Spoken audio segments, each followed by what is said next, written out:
Assalamualaikum dan salam sejahtera. Pada hari ini saya akan memberitahu tentang cabaran dan juga halangan dalam konteks pengajaran dan pembelajaran online ataupun secara atas talian yang dihadapi oleh pelajar pasca COVID-19, iaitu yang dihadapi oleh saya sendiri sebagai seorang pelajar, yang mana saya akan menguraikan tentang dua cabaran ataupun cabaran dan halangan utama, iaitu yang pertama adalah dari segi rangkaian ataupun servis internet, yang mana rangkaian dan servis internet merupakan satu cabaran yang sangat besar kepada saya sebagai seorang pelajar untuk meneruskan pembelajaran dalam talian, sebab kadang-kadang rangkaian internet saya kadang-kadang tidak kuat dan kadang-kadang terputus, dan itu merupakan satu cabaranlah kepada saya, macam mana saya nak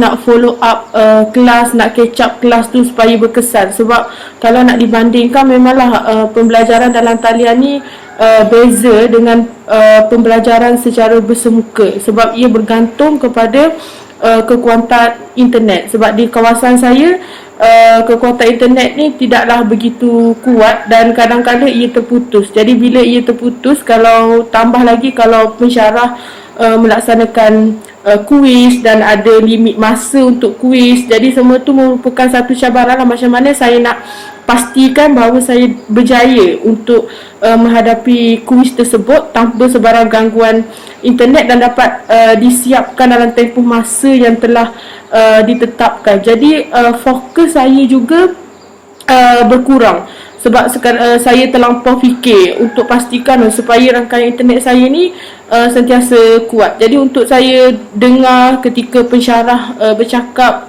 ketika pembelajaran dalam talian, sama ada melalui apps Google Meet ataupun Webex, saya kadang-kadang suara tu jadi slow. Sebab apa? Sebab rangkaian internet saya tak kuat. Jadi untuk saya faham seperti mana pembelajaran secara bersemuka sebelum ini adalah agak kurang lah, sebab rangkaian internet yang tidak begitu kuat. Dan cabaran yang kedua juga adalah yang kedua bagi saya, satu cabaran yang sangat besar adalah keadaan persekitaran di sekeliling. Sebab kita sedia maklumkan bahawa ketika pembelajaran dalam talian ni pelajar mostly mereka ada di rumah.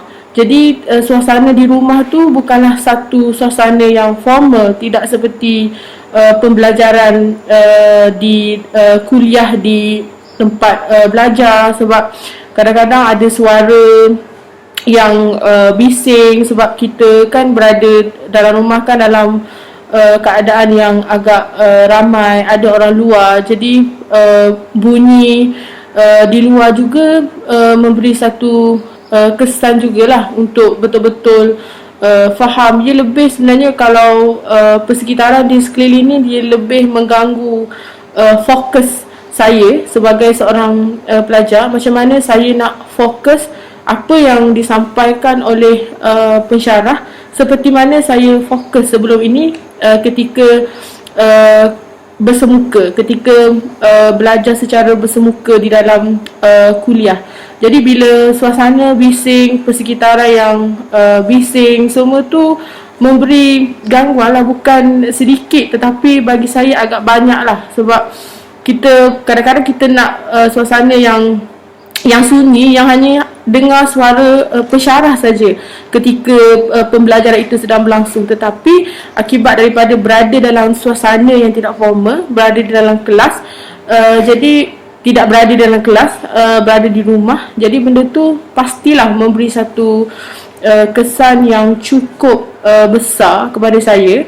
Jadi saya dapat simpulkan bahawa dua cabaran utama yang saya nyatakan, yang pertama adalah segi kekuatan rangkaian ataupun servis internet, dan kedua adalah keadaan persekitaran di sekeliling. Jadi itu merupakan dua cabaran utama bagi saya sebagai seorang pelajar untuk pembelajaran dan pengajaran dalam talian pasca COVID-19.